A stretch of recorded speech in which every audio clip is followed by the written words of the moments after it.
pled guilty to conspiracy to commit espionage and is serving a life sentence. At first, Israeli leaders claimed Pollard was part of a rogue operation, but later took responsibility for his work.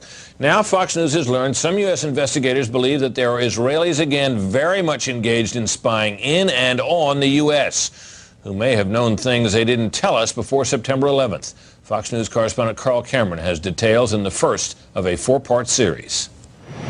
Since September 11th, more than 60 Israelis have been arrested or detained, either under the new Patriot anti-terrorism law or for immigration violations. A handful of active Israeli military were among those detained, according to investigators, who say some of the detainees also failed polygraph questions when asked about alleged surveillance activities against and in the United States. There is no indication that the Israelis were involved in the 9/11 attacks, but investigators suspect that the Israelis may have gathered intelligence about the attacks in advance and not shared it. A highly placed investigator said there are, quote, tie-ins, but when asked for details, he flatly refused to describe them, saying, quote, evidence linking these Israelis to 9/11 is classified. I cannot tell you about evidence that has been gathered. It's classified information. Asked this week about another sprawling investigation and the detention of 60 Israelis since September 11th, the Bush administration treated the questions like hot potatoes. I would just refer you to the Department of Justice with it. I'm not familiar with the report. I'm aware that some Israeli citizens have been detained. With respect to why they are being detained and the other aspects of your question, whether it's because they are in intelligence services or what they were doing, I will defer to the Department of Justice and the FBI to answer that. Beyond the 60 apprehended or detained and many deported since September 11th, another group of 140 Israeli individuals have been arrested and detained in this year in what government documents describe as, quote, an organized intelligence gathering operation designed to, quote, penetrate government facilities. Most of those individuals said they had served in the Israeli military, which is compulsory there, but they also had, most of them, intelligence expertise and either worked for Amdocs or other companies in Israel that specialize in wiretapping. Earlier this week, the Israeli embassy here in Washington denied any spying against or in the United States. Carl, what about this question of advanced knowledge of what was going to happen on 9/11? How clear are investigators that some Israeli agents may have known something? Well, it's very explosive information, obviously, and there's a great deal of evidence that they say they have collected, none of it necessarily conclusive. It's more when they put it all together. A bigger question, they say, is how could they not have known? Almost a direct quote, Britt.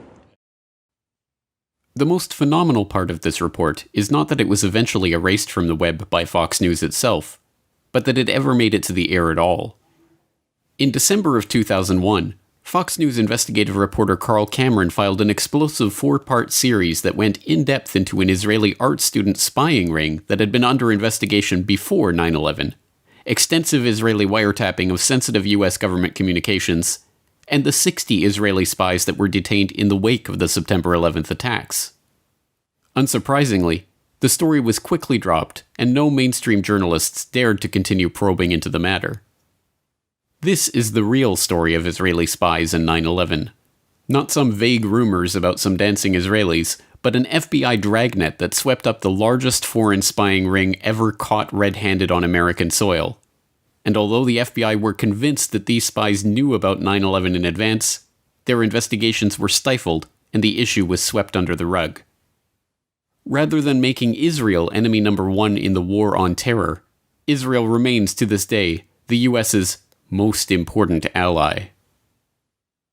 And if I'm fortunate enough to be elected president, the United States will reaffirm we have a strong and enduring national interest in Israel's security. In 2001, weeks after the attacks on New York City and on Washington, and frankly, the attacks on all of us, attacks that they were perpetrated by the Islamic fundamentalists, Mayor Rudy Giuliani visited Israel to show solidarity with terror victims. I sent my plane because I backed the mission for Israel 100%. But perhaps this is understandable. After all, we all remember how Yasser Arafat gloated about 9/11 and said it was good for Palestinians, right?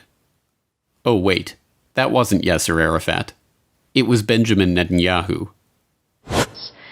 The Israeli newspaper Ma'ariv has reported Israel's former Prime Minister Benjamin Netanyahu has publicly said the September 11th attacks have been good for Israel.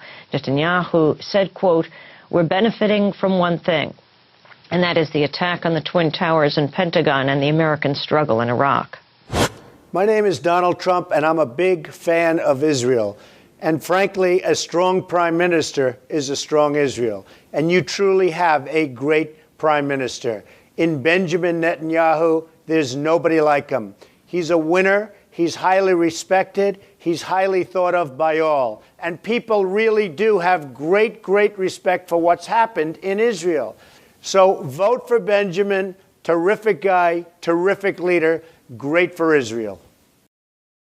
Given that the ultimate consequence of 9/11 was the beginning of a now 15-year-long struggle to transform the Middle East, a struggle that the neocons that went on to populate the Bush administration had been openly advocating since the clean break policy paper in the mid-1990s, it isn't hard to see how the September 11th attacks were indeed a boon for Israel.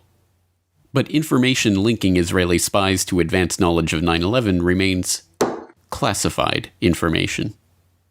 In a world of true justice, the dancing Israelis and other Israeli spies with insider advanced knowledge of the 9/11 attacks, who openly celebrated those attacks, would be the targets of the war on terror, not its beneficiaries. Some evil is just, it can't be explained. Are these people happy? Are they joyous now? Are they celebrating? Oh, absolutely. They're celebrating. God. There's one report. This has not been confirmed, but there's... I actually figure very largely in a number of the key conspiracy theories. September 11th, September 11th. Terrorists or terrorism, September 11th.